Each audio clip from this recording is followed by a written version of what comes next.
So it seems that there may be a misconception online about what self-love actually is.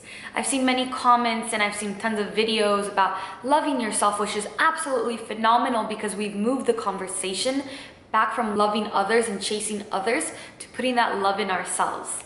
However, that self-love is not going to come from spoiling yourself or treating yourself to a nice handbag or nice shoes or a day at the spa. That's an aspect of self-love, but it's simply not the whole, as much as we might like it to be. Hello, my loves. Welcome back to my channel. If you're new, my name is Leeor Alexandra, and welcome to the Baby Elephant community. On this channel, we talk about the law of attraction, spirituality, self-development, and so much more. Today, we're going to talk about self-love. This is such an important concept, and I got a lot of questions about how to actually practice self-love in my last video, which was all about manifesting love. If you haven't seen that video yet, I will link it down below for you so that you could check it out because it was a good one. So like I said in the introduction to this video, I want to talk to you guys about this slight misconception that we have that self-love simply means spoiling ourselves. And while that is definitely an aspect of it, you got to treat yourself well, got to treat yourself like you want other people to treat you. That's just not the whole of it. And there's so much more to understand here. There's so much more depth to acquire and so much more meaning. So I'm going to explain a little bit about what self-love means to me and what I've noticed it to be. Self-love is being devoted to yourself. It's understanding that you are completely whole and lovable and perfect as you are. That you don't have to change the way that you look, the way that you act, what you like, what you think, whatever it is, you don't have to change it. You are already loved. Self-love to me is the understanding that you are a part of this divine wholeness, that you are one aspect of the greater unity, the greater one. And when you realize how divine you are, how you have the spark of the divine within you, how could you feel anything but love for yourself? How could you do anything but be devoted to you? Self-love to me is having healthy and happy boundaries. Self-love to me is seeing that I am enough and that I am worthy as I am. I don't have to change anything about me to make somebody else feel a certain way for me. I don't have to do anything to be lovable. I am lovable as I am, and as are you. The way that you are, come as you are lovable as you are. And I think that the reason why self-love eludes us the way that it does is because we weren't really taught to be devoted to ourselves. We weren't taught to cherish ourselves. In fact, we were taught basically the opposite. We were taught that prioritizing ourselves, our health, our energy, our time, and our well-being is selfish. And though there are people who could definitely lean towards being selfish, the majority of people just want to give themselves the love that they want to give other people so badly. They just want to put that energy and time into themselves, but they don't because they've been taught that that's being selfish. And that's just not the case. So like I was saying, self-love to me is knowing that your very essence is divine and perfect. It is one with the source, with all that is, with the divinity of all things. You are worthy just as any animal, any plant, any other human is so worthy. We all deserve love and compassion. Let's think for a minute. Let's remove the materialistic aspect of it, of buying yourself something new, or a spa day, or a new hairstyle, or whatever it may be. You know, it manifests in very different ways for many different people. Let's remove that aspect and think about the intention behind it. Because to me, a self-care routine has to be infused with meaning and intention. That's what makes it self-care and self-love. If you do something for yourself, but the intention might be, oh, let me get this new haircut, so that I can practice self-love and that everybody else can love me. That will not fill you with the love that you're looking for. However, if you go to get a new haircut and your intention is, I want to feel amazing about myself, I want to feel as good outside as I do inside, then yes, that is an aspect of self-love and self-care, and you're good. You can do that for yourself. You can buy yourself whatever you want. But the intention is what matters. So again, let's remove the materialistic aspect of it and let's think, what is your intention for yourself? The intention should always be treasuring and cherishing yourself. The material aspect can come in after that, but it could also never replace the energy and the information that is self-love. Self-love is self-realization. A very important aspect of that self-realization and self-love is forgiving yourself. Forgiving yourself for what you may have done to somebody else, and forgiving yourself for what you continuously do to yourself. Ultimate, radical forgiveness. It's also forgiving others. Self-love is forgiving others, and that might not seem to be like a part, if we're thinking self-love is just spoiling ourselves, taking care of how we look on the outside. That's not it. Forgiving others is an aspect and a part of my self-love and self-care routine. Forgiving yourself and giving yourself the space to do better and to become better. That is self-love. We simply aren't taught to prioritize ourselves and to realize that what we think, what we say, what we feel matters so much. Everything we feel does matter. And I'll finish this video with explaining a few practical ways that I practice self-love. So to me, a self-love journey looks like changing your perspective on yourself. Seeing yourself as wholly lovable, supported by the entire universe, loved, protected, and an integral, perfect part of the whole. You don't have to actually work on being more lovable or being more loving or loving yourself more. You just simply have to allow yourself to be more genuine and authentic to your needs. What makes you comfortable, what makes you happy. When we allow ourselves to be more ourselves, that is self-love. Allowing yourself to be more you is allowing more loving, because your very essence, what you are made up of, is love. When we strip away the layers of thinking of how we can become more lovable, how we can be more loved, bring more love into our lives, and just allow ourselves to be ourselves, that's when that love comes in. That love flows through us to everybody else and is magnified back to us, sent back to us, amplified times 1,000,000,000,000. It's not a number, but you know what I mean. Self-love is having peace of mind. It's letting yourself be. It's not picking on yourself consistently. That negative self-talk, that is self-hatred. It's the absolute opposite. So people ask me, how do I practice self-love? How are you talking to yourself? Most people are not talking very nicely to themselves. I even sometimes find myself being, picking on myself a little bit, like, oh, that was so stupid of you. And when I hear myself say that, I will say it out loud or think to myself, no, you did a stupid thing, but you're not a stupid person. You're actually a very intelligent person. So like I was saying, the material aspect, the material sides of self-love won't get you there. But there is something that is more physical, and there are a lot of things that I will get to that are more physical that can help you with your self-love journey. One of those things is ritualistic self-care. It's intentional self-love. So that is doing things with an intention to love yourself more and to give yourself love. So that could be maybe gathering natural materials to make some sort of face mask, giving yourself a foot bath, self-massage, whatever it may be, as long as there's positive intention in there.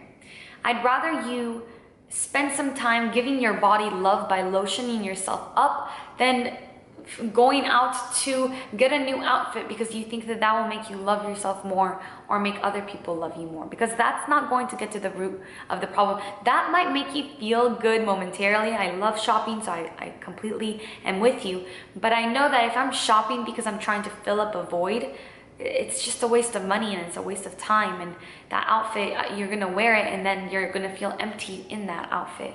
So filling yourself up with love comes from that intention. So spend time with yourself. So boundaries, I mentioned boundaries earlier. Boundaries are a form of self-love. I feel like having boundaries has been a little bit over dramatized on social media, like saying no to everybody, no, you don't deserve my time, no, this, that. I'm not I'm not a fan of that, because I do believe that we are all connected, and loving another is loving ourselves. However, I also have been one to always struggle with giving too much of myself. So what I've learned is that boundaries is saying no when something really doesn't serve you. When you can't make it to that appointment, you can't make it to that coffee or that dinner, or you can't be there for somebody over the phone. I have friends that come to me a lot, all the time, and sometimes, and they know this, sometimes I just have to be like, I can't do this right now. I have to be there for myself. That is self-love. When you are going through your own thing and you just are not strong enough to be there for other people, and you keep giving more and more of yourself, you're giving from an empty cup. And it's very, very important to fill up your cup first. Now, I feel like I've learned how to fill up my cup and to always be able to be there for my friends and my family and for my community, but that had to come with a very intentional self-love and self-care practice, with giving myself the time to breathe, the time to get off the internet, the time to disconnect from everybody else and to just be in my own energy, and to be very intentional with it, to really say what I need from people. I think that a lot of us have a hard time telling people what we need, and people would really appreciate knowing what they can do to give us what we need. I feel like if somebody was able to tell me, you know, I need some time for myself right now, rather than lashing out at me because I'm too much in their energy, how beautiful would that be? So I'm learning that having boundaries is self-love, but it has to all come from a good and compassionate place. It doesn't come from a place, no, you're not entitled to my time, which I understand that some people might feel that way. Sure, I believe that we're all one and that we all have a responsibility to serve each other. But you gotta fill up your own cup first. So that's why boundaries are important. But do remember that loving others is loving yourself, because we are on a soul level all connected, and that's very, very important in the self-love journey. Now, I want to say something that might not make sense right now, but I think it's going to plant a seed, and it's going to bloom and blossom for each one of you in a different way and show up in your life in a different way. And that is that, like I was saying earlier, that you don't have to do anything to love yourself more, to be more loving, or to give others more love. Your very essence is love. So what I want you to actually focus on is just allowing yourself to feel the way that you feel and not resisting it. Allowing yourself to be who you are and not resisting it. You can emulate other people and be inspired by other people, but who you really are, your soul essence, is so perfect. In the moment that you start to accept yourself, other people will accept you too. But what I was trying to get at is that there's nothing that really needs to be done. You don't have to do anything. You are already exactly where you need to be. You are already whole, you're already complete, you are already love. Now, if you want to feel that love more, there are certain things that you can do. Like I was saying, the ritualistic self-care, put on some affirmations and do a foot bath, self-massage, things like that. Do a hair mask with some natural home remedies. That's all beautiful. There's also other ways that externally you can bring that self-love home. So the ways that I like to do this is I like to do yoga, because that mind, body, soul connection, it really brings you back into the body. Doesn't have to be like crazy core power, crazy cardio workout, but moving your body and connecting to your breath is self-love, because it brings you back in. It brings your energy back in, cleanses things out, and it moves energy around. And a lot of our problems come from stuck energy. So this is very, very powerful way to give yourself a little bit extra care is yoga. Qigong, Tai Chi, things like that are also beautiful, beautiful ways to move things around. Breath work as well. Journaling is self-love, because you can hear the way that you're talking to yourself by thinking and putting that all out on paper. If you see that your words are hurting you, it's time to work through them. It's also a really good way to do emotional hygienic release. You're cleaning out those emotions. That is self-love to me, much more than spoiling myself. Even though that can be fun sometimes too, and I definitely do that. Meditation. Through focusing on the breath and through bringing yourself back in and realizing the dreamlike qualities of life, you will find self-love. Meditation does something for us, on a conscious level, we are focusing on the breath. On a subconscious level, our mind is being reprogrammed to work better. Meditation is self-love because it makes you better from the inside out. A lot of times with self-love, we think, how can I improve the way that I look? How can I improve my appearance? Self-care is very, physical. But meditation starts from the inside out, as does journaling and yoga. It all starts from the inside out, and then, our physical vessels start to embody the way that we feel about ourselves internally. Hope that makes sense. For me, clean food, high vibrational plant-based food, lots of water. That is self-love. That is giving myself what I deserve.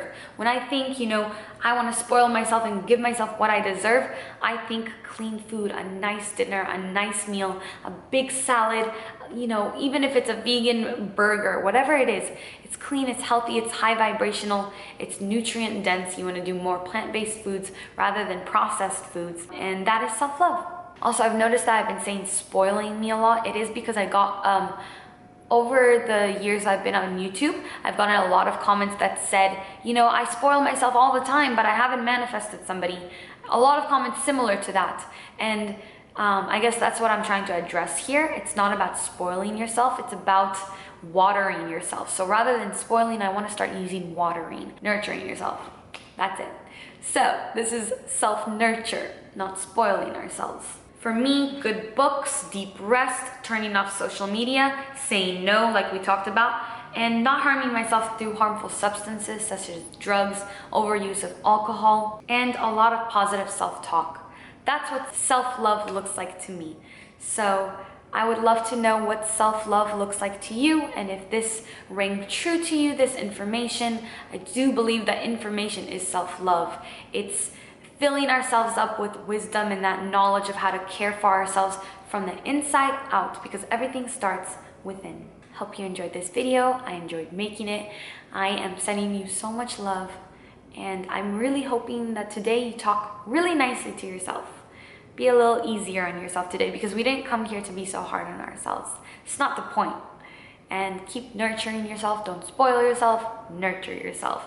If that means buying yourself something dope, freaking do it. Maybe get yourself an amulet that amplifies the intention, amplifies self-love. Goddess amulet is amazing for calling in the divine feminine and practicing self-love. But remember that self-love is not a materialistic thing. It's an energetic thing. It is connecting to who you really are. It's connecting to the one divine source. It's connecting to universal energy, and it will pour out of your pores. And so it is. I love you. Thank you for watching. If you like this video, if you want more videos on self-love, please give this video a thumbs up. I'm paying attention more to which videos get the most thumbs up so that I can continue to make videos on those topics for you, because I do want to give you the tools that you need for your own journey, and it feels really nice to talk about them. So please, if you haven't already, thumbs up this video if you liked it. Leave a comment, let me know what you do to practice self-love, and I'd love to know how you define self-love. I learned so much through the comments, and even though for me, one act of self-love has been to detach myself from answering every single comment. After the video went up with Aaron, I had to really remove myself from that. That's an act of self-love and self-care for me. I still read them, and they've been wonderful, they've been lovely. The more I detach myself from that negative comment space, the more beautiful the comments here have been. So thank you for that. I appreciate you. And yeah, thumbs up, leave a comment, say hello. I love you. Until my next video, keep your vibrations way, way, way up. Bye.